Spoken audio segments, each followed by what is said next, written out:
Welcome to Easy Learning. Exercise number 126. The chairman said an advertisement had been inserted in the local press inviting the residents to give substantial subscriptions to a central fund, and the amount subscribed being out of all proportion to expectations. There was now no fear of a deficiency, and there would be no difficulty in discharging all initial expenses.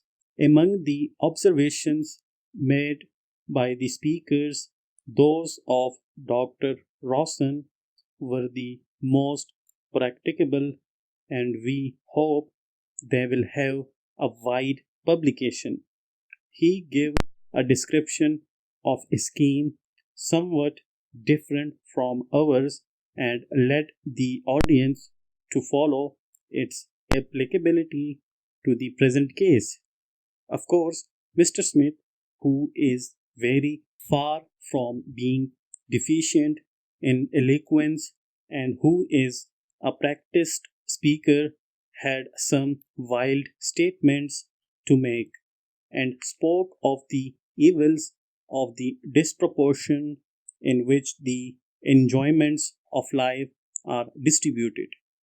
His speeches are very unsubstantial, but as a performer of the ludicrous, it would be difficult to find his equal either in this country or in any republic.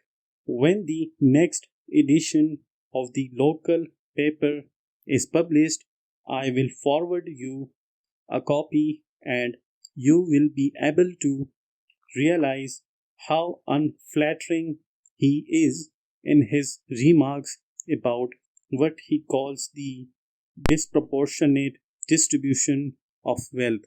Full stop.